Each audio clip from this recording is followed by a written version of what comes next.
Olá, está começando mais um Meio Ambiente por Inteiro, o programa que discute e analisa temas que fazem a diferença no dia a dia de todos nós.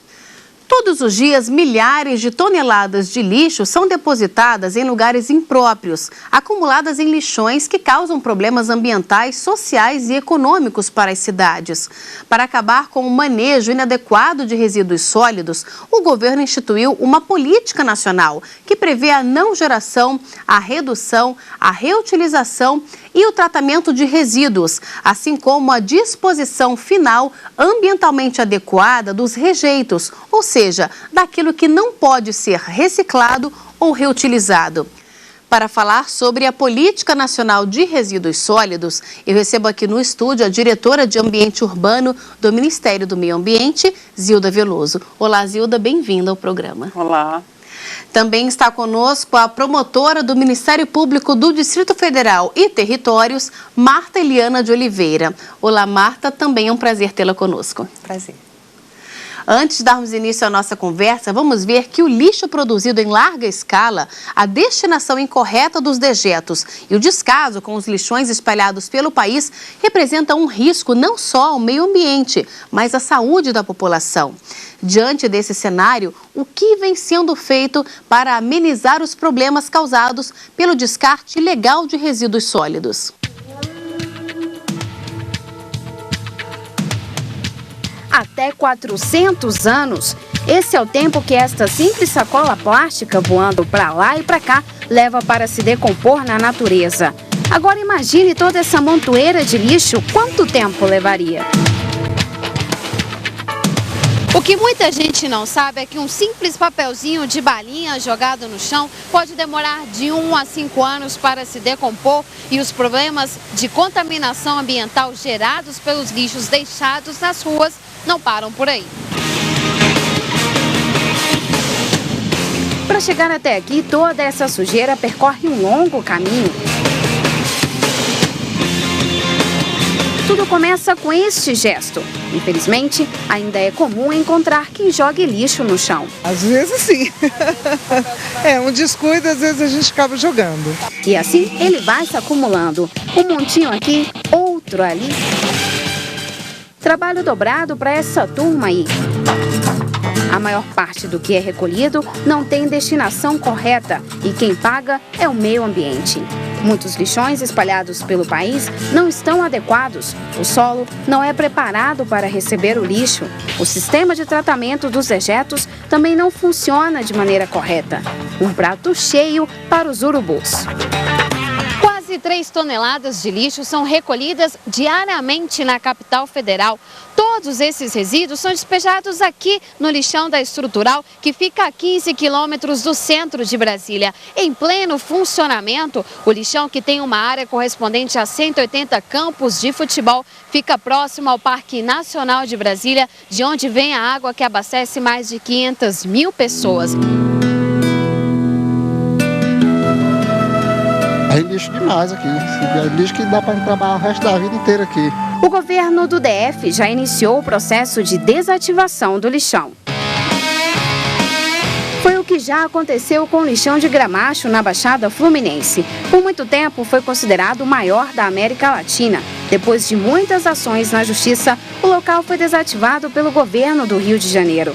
O lixo que ainda continua aqui passou a gerar energia. É que o chorume, aquele líquido de mau cheiro, resultado da decomposição da sujeira, serve de matéria-prima para o biogás. Para tentar gerir melhor os resíduos, foi aprovada em 2010, depois de 2 décadas de discussão no Congresso Nacional, a Política Nacional de Resíduos Sólidos. Entre os principais pontos da lei estão o fechamento de lixões até 2014 e a elaboração de planos de destinação dos resíduos pelos municípios. Mas até agora, menos de 10% das cidades apresentaram um projeto. Isso, evidentemente, tem um impacto direto e basta verificar em diversos municípios municípios do nosso grande Brasil, a existência de lixões a céu aberto, a destinação, portanto, inadequada de resíduos sólidos, a ausência de mecanismos de coleta seletiva, tudo que acaba comprometendo, portanto, a inefetividade desse importante instrumento que foi instituído em 2010. Este contabilista decidiu não esperar a boa vontade dos governantes. Há 20 anos, a rotina do seu Matias é assim. Todo o lixo orgânico que vai surgindo pela manhã, durante todo o dia, ele vai juntando e vai separando e vai colocando dentro de uma lata de lixo. Seu Matias, essa rotina de 20 anos, como é que surgiu a ideia do senhor reunir todo esse lixo e separar do lixo seco? É porque eu sempre fui muito preocupado com o meio ambiente, né? Eu acho que o meio ambiente é uma extensão da casa da gente. Todo lixo orgânico eu jogo nesse tambor, né? Corto até para facilitar a destruição dele, né? E levo para a chácara, onde a gente tem um espaço que é destinado a todo esse lixo.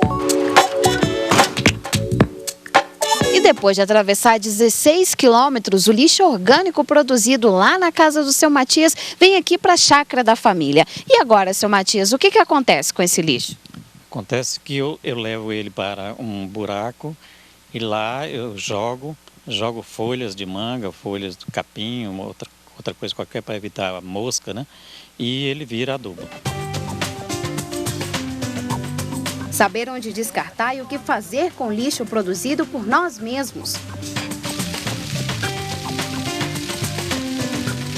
Atitudes que transformam a natureza e ajudam o meio ambiente.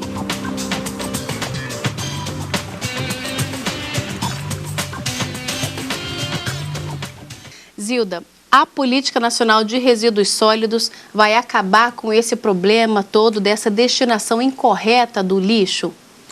Bom, a política é uma política que demorou aí mais de 20 anos para ser negociada no Congresso Nacional. Finalmente foi aprovada em 2010. Ela tem uma forte conotação ambiental, né? Ela traz regras de proteção ao meio ambiente, de evitar a contaminação ambiental.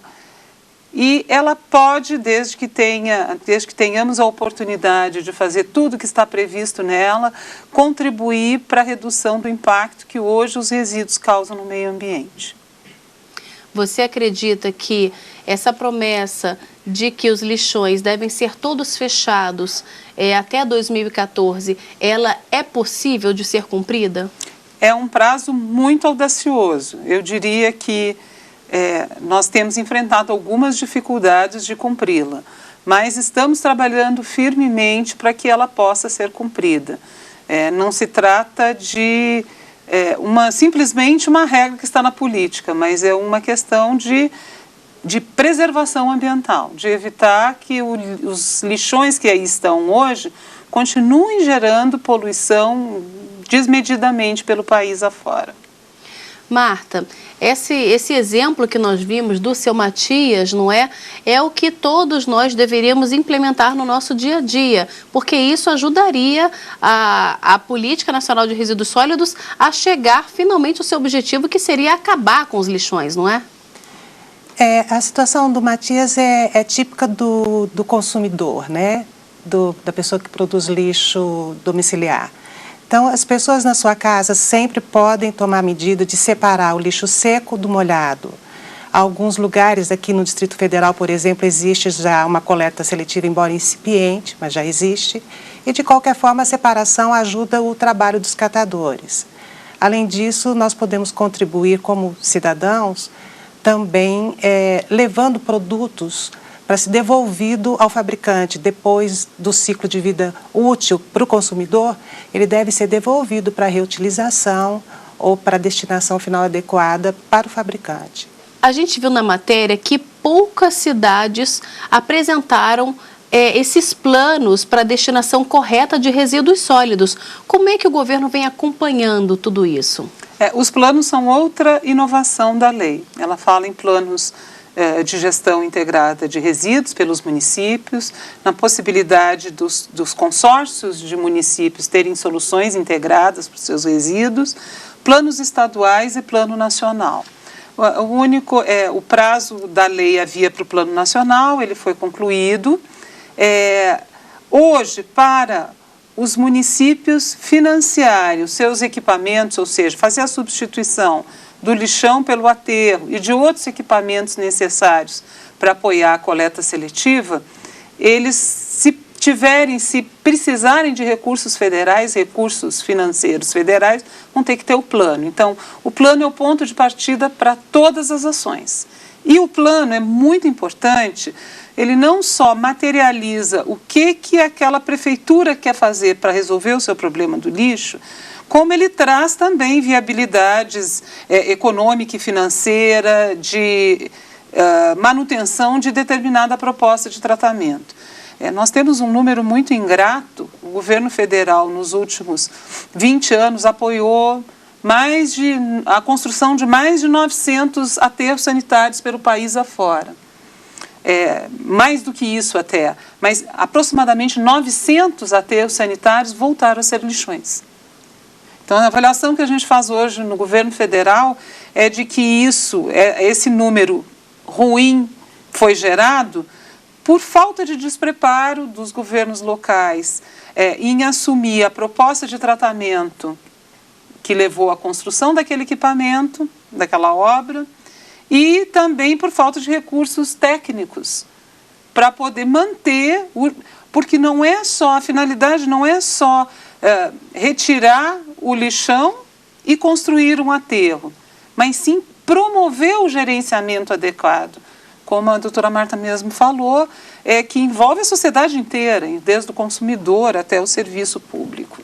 Nós vamos continuar com a nossa conversa, mas antes vamos para um breve intervalo e daqui a pouco estamos de volta com mais Meio Ambiente por Inteiro. Não saia daí.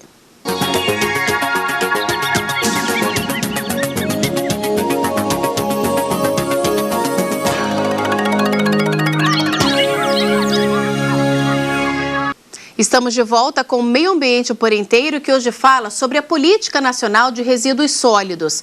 Participam do programa a diretora de Ambiente Urbano do Ministério do Meio Ambiente, Zilda Veloso, e a promotora do Ministério Público do Distrito Federal e Territórios, Marta Eliana de Oliveira. Marta, no que consiste o princípio do poluidor-pagador? É o princípio de que aquele que causa danos ao meio ambiente deve arcar com o ônus para repará-lo. Esse princípio já é bem antigo na legislação brasileira, já vem da Lei da Política Nacional de Meio Ambiente, que é de 1981. E quais são as penalidades que podem ser impostas para quem poluir? O poluidor é submetido a penalidades em 3 esferas, na esfera civil, na esfera administrativa e na esfera penal, se for caso de crime ambiental. Então, normalmente, ele tem que reparar o dano, de preferência in natura, a gente fala que é recuperar mesmo a natureza. Ele pode pagar multa ao órgão ambiental responsável e ele pode responder por crime ambiental também. Mas eu acho que uma inovação importante que a Lei da Política Nacional de Resíduos Sólidos trouxe foi o princípio que se contrapõe a esse, que é o princípio do preservador-recebedor, que é muito bem-vindo, né, na nossa legislação, que é justamente a pessoa que adota boas práticas, ela pode receber financiamentos ou incentivos, ou mesmo dinheiro, pelos serviços ambientais que ela presta. No caso da Lei de Resíduos Sólidos, os municípios podem, inclusive, adotar esse tipo de prêmio econômico para as pessoas que colaborarem com a coleta seletiva. Até porque a responsabilidade é compartilhada, não é, Marta? Sim, a responsabilidade é compartilhada por todos. É a dita responsabilidade pelo ciclo de vida do produto, né? Então, desde o fabricante, o importador, o comerciante, o distribuidor, o consumidor e também o poder público ou o terceirizado responsável pelo serviço de limpeza urbana. A logística reversa também é um importante instrumento para que essa política nacional realmente dê certo, não é, Zilda? A logística reversa é uma ideia inovadora, ela já existia em algumas resoluções do Conselho Nacional de Meio Ambiente, timidamente, e existia na lei que define as embalagens de agrotóxico, o retorno das embalagens de agrotóxico. Mas ela nos trouxe a responsabilidade compartilhada pelo ciclo de vida do produto. O que significa isso? a garantia de que o consumidor, ao descartar aquele produto que ele não quer mais, e aí a gente pode exemplificar para os nossos telespectadores os celulares, os eletrodomésticos de uma maneira geral, inclusive medicamentos, embalagens que a gente usa na nossa casa, lâmpadas. Ao descartar, fazer o descarte no local adequado, além do consumidor dentro de casa, fazer a separação entre a fração seca e a úmida, ele ficar atento às informações sobre onde fazer o descarte desses produtos. Ao entregar num ponto de entrega voluntária ou no comércio, este produto, esse resíduo descartado, esse produto descartado que é transformado em resíduo naquele ato, ele é recolhido a partir do comércio por fabricantes e importadores e aí encaminhado à reciclagem ou recuperação. Pode ser reutilizado em alguns casos, em outros casos você pode reaproveitá-lo dentro do mesmo processo ou recuperar parte dele em outro processo produtivo, tratando o rejeito. Então, isso é uma possibilidade econômica que a cadeia funcione e também ele reduz o impacto daquilo que é coletado pelos serviços municipais e distrital de limpeza pública. Ele traz também uma desoneração para os serviços locais de limpeza urbana. Marta, o Ministério Público está atento a essa questão da construção dos aterros, já que, como a Zilda mesma destacou, muitos foram construídos e acabaram voltando a ser lixões? Sim, o Ministério Público aqui no Distrito Federal entrou com uma ação civil pública em 1995 para fechamento do único lixão que nós temos aqui, que é o lixão da Estrutural. Naquela época ele já estava esgotado, ele fica encostado no Parque Nacional de Brasília, onde é captada água para a população do Distrito Federal, de Brasília em especial. E nós ganhamos essa ação transitou em julgado em 2007, determinando o fechamento do lixão, a remediação da área e que todo resíduo sólido fosse, então, encaminhado para um aterro sanitário. Só que o poder público não construiu esse aterro sanitário ainda, o lixão não pôde ser fechado e nós estamos nessa situação ainda de sem poder executar de fato essa ação. Marta, só complementando o que você acabou de dizer, que é extremamente positivo, o município vai ter também que prever como encerrar os lixões e as medidas para a remediação daquela área. Isso está na lei. E outro ponto muito importante da lei é a parte que trata das áreas contaminadas, principalmente imputando à União responsabilidade sobre as áreas órfãs, não sobre as áreas dos lixões, mas sobre as áreas órfãs.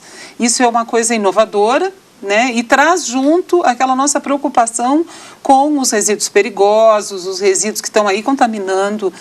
O caso de Brasília é muito emblemático, que está colado ao Parque Nacional de Brasília, que é fonte de abastecimento de água, que é uma área de preservação extremamente importante para o bioma cerrado. E a preocupação nossa com a política é também a recuperação dessa área até devolvê-la para um uso futuro. Zilda, o que seriam essas áreas órfãs? As áreas órfãs, áreas contaminadas órfãs, são áreas onde não se conhece o gerador da poluição, ou o gerador existe e ele é uma empresa que faliu, que desapareceu do mercado de alguma forma, e aquele veio de contaminação permanece no meio ambiente causando um problema. Então é uma preocupação grande da política nesse aspecto de fazer realmente essa parada da poluição em função de... Nós temos casos Brasil afora de empresas que faliram e deixaram o seu passivo, como a gente chama, contaminando o meio ambiente, os cursos d'água, o ar. E hoje existe a obrigatoriedade de a União, ou os estados, ou os municípios, promoverem a remediação, que é o termo técnico para isso, daquela área, e buscar os responsáveis para cobrar aquilo que os órgãos de governo fizeram para descontaminar aquela área. Marta, você acredita que a construção desses aterros vai resolver o problema da destinação incorreta de resíduos ou é apenas uma parte? Cada particular tem sim que fazer o seu próprio gerenciamento de resíduos sólidos. Olha, a construção de aterros é um passo muito importante para a gestão dos resíduos sólidos, mas deve ser feito com muito cuidado porque, como já foi dito pela Zilda, alguns aterros acabam se transformando em lixões. Então, o que é necessário fazer realmente é uma gestão integrada para que não vá para o aterro o resíduo que pode ser reciclado, que ele seja recebido pelos catadores em centros de triagem, onde os catadores possam trabalhar e ser inseridos economicamente nesse sistema, e um gerenciamento assim, em que o particular seja responsável também. Por exemplo, os planos de gestão, a que a doutora Zilda se referiu, deve ser feito também por empresas de construção civil, empresas que lidam com produtos perigosos e várias outras empresas, resíduos de saúde, por exemplo. Então, precisa funcionar toda a gestão como um todo bem azeitado para que esse aterro não acabe virando um lixão novamente. Zilda, a Marta tocou num ponto importante com relação aos catadores. O governo tem algum projeto para que esses catadores não percam sua fonte de renda? Sim, é um projeto que a gente chama de inclusão social dos catadores. É a promoção paralela ao encerramento dos lixões, é criar capacidade técnica, econômica, para que eles se reúnam em cooperativas, em redes, em associações e tenham um equipamento mínimo para trabalhar que não seja aquele que a gente viu na entrada da matéria, trabalhando diretamente no lixão. Um galpão, um local para trocar de roupa, para se alimentar, uma esteira para poder separar os resíduos, prensas para poder separar a fração seca dos resíduos e principalmente uma possibilidade de receber um salário por isso e vender aquele produto do seu trabalho de maneira economicamente rentável para a atividade deles. Marta, de qualquer forma, nós sabemos que a política ainda não foi completamente implementada, ou seja, infelizmente uma pequena parte, mas ela é sim um marco para o descarte de resíduo sólido no nosso país, não é? Sem dúvida, é o marco regulatório que faltava. Foram 20 anos de negociação, enquanto isso o gerenciamento dos resíduos pelo país afora era feito sem uma orientação de uma lei federal e hoje, com a lei que é de 2010 e seu decreto regulamentador que também saiu em dezembro de 2010, há metas, há diretrizes, há ações que devem ser adotadas. Então, ainda que nós não estejamos caminhando, digamos, na velocidade que a lei deseja, estamos caminhando e nós vemos assim que essas ações elas se replicam pelo país afora nas várias esferas, na federal, na estadual, na distrital, na municipal. Por exemplo, aqui no Distrito Federal, a própria Secretaria de Meio Ambiente acabou criando uma subsecretaria de implantação de políticas públicas para resíduos sólidos. Nós teremos esse ano uma conferência de meio ambiente, que é do Ministério do Meio Ambiente, a 4ª, e o tema é resíduos sólidos. Então, esse tema está na pauta do dia em vários setores, e a própria sociedade já começa a se mobilizar também para participar. Zilda, na opinião do governo, o que é fundamental acontecer de imediato para que essa política seja implementada de uma forma mais ágil? São várias medidas, eu não teria uma medida única, mas a doutora Marta falou muito bem da Conferência de Meio Ambiente e eu faço um apelo aos nossos telespectadores. Ela vai ser realizada na última semana de outubro aqui em Brasília, mas ela é precedida pelas conferências municipais e estaduais.